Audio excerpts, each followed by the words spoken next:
So after Zion Williamson's Nike shoe split in half during the game against Carolina, do you think he should shine with Nike or pick another shoe brand? Adidas. That's what I think. I think. Well, I'm not even gonna say Adidas. I think. I think the old. Once again, I always go back to. It's time to do new and different things. So let me ask you this question then. So I would like to thank everybody for tuning in to the Shut Up Already podcast, where we discuss everything related to sports. It's your boy K. And it's your boy P. Feeve, a.k.a. Mr. Nobody. And at this time, I would like to thank King Neppy for all the fresh wear.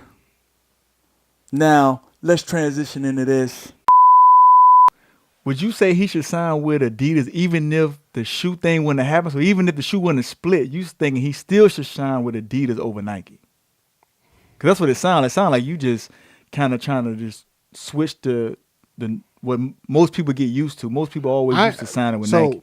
Throughout this podcast, I've tried to level the playing field and understand that I am about player empowerment. And when you have a giant in the industry that wants to utilize and control, this man is, I don't think that and I think that players should look at other options. We already know, and I will tell anybody this, we already know that we're about to witness another great force enter the NBA with Zion Williamson.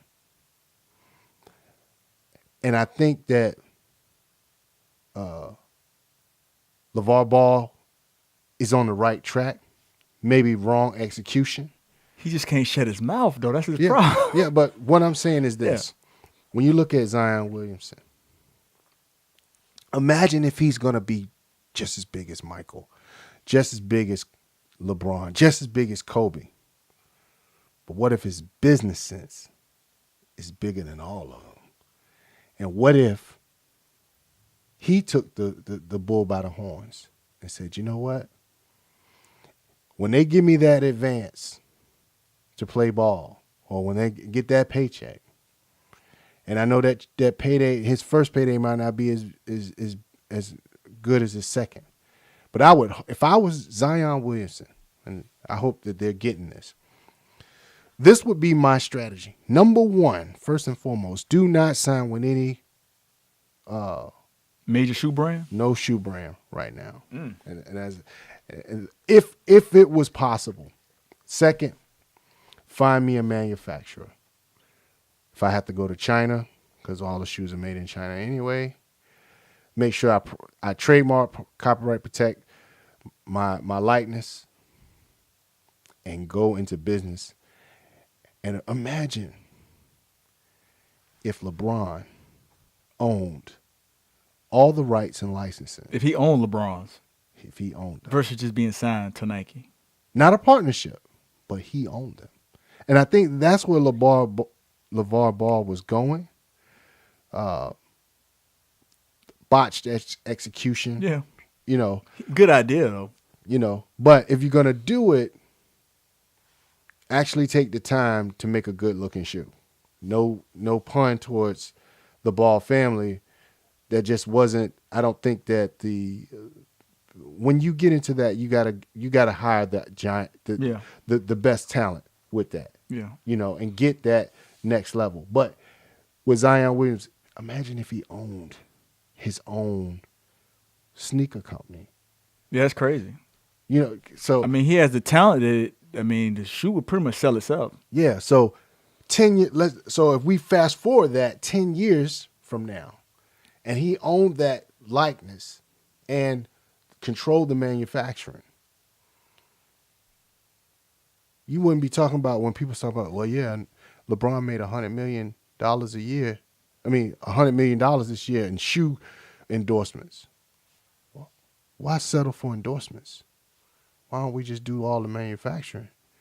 And then that $100 million would be $2 billion, $3 billion, $4 billion. So then we won't be talking about hundreds of millions. We'll be talking about billions of dollars. And that, at that point, for Zion Williamson, would change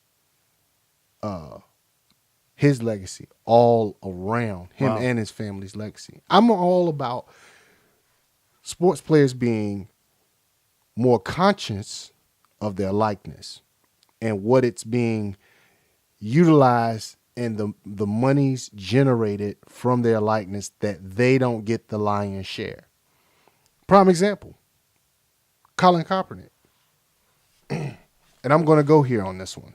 Man, this man dropping nuggets right now. So a lot of people don't understand that a lot of people didn't want to deal with Nike, or Nike sales fell off.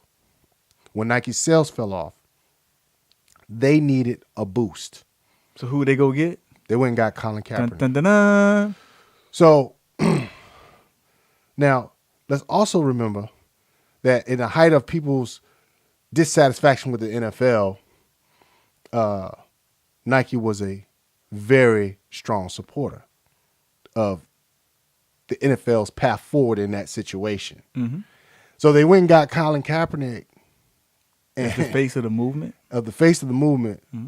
And then took the money, which was a very ill business move. Yep. So those who felt Colin Kaepernick's pain and sympathized with him, they went and got those people started to purchase more merchandise, which drove Nike's numbers up. Now, Nike in turn took that money and supported the NFL even more.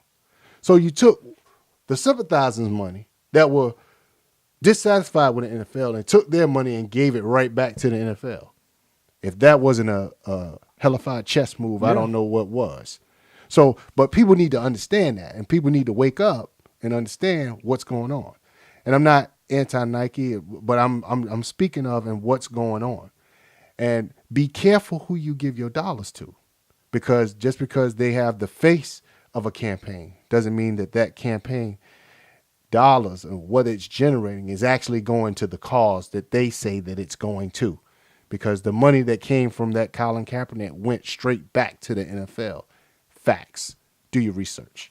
So basically, the man trying to tell y'all to stay woke. So, man, you took it to a whole nother level. I wasn't even thinking like that. But, yeah, absolutely. So I guess my answer to this question was, if I was him and I was just having to pick between the three, I would almost say he should have stayed with Nike for the simple fact that I think Nike as a company would have been savvy enough to turn that debacle into a way to capitalize. But I think he would have made more money off of his shoe at Nike than the other companies. And what I mean by that is, if they were savvy enough, they would turn it almost into their own meme. Like, make fun of yourself before you let another company step in and make That's fun marketing. of you. That's what I'm saying. Yeah. So I think Nike could have benefited from the marketing behind the debacle and turned it into their gain, which in turn, Zion would have made more money off of his shoe with Nike than if he would have chose to go with Adidas or New Balance or any of these other shoe companies. Not if him making his own shoe, but just out of the other big shoe companies, I think he would have made more money if he would stick with Nike versus the others. I say, Zion, come up with your own company and bypass the vultures. Make and take control. You know, the more that they have control, the better they will be. And that's real player empowerment. Not asking for a seat at the table, but just owning the whole table. There's a difference. I honestly, truly believe there's a difference. It's no different. If you understand business and you understand the way the structure is, you're the talent. You have the power. They don't. They don't run up and down that field. They don't dunk the basketball. They don't sell out arenas. He does. So why should he get less of the lion's share? That's all I'm saying. Again, man dropping nuggets. You heard it. I don't have enough to say.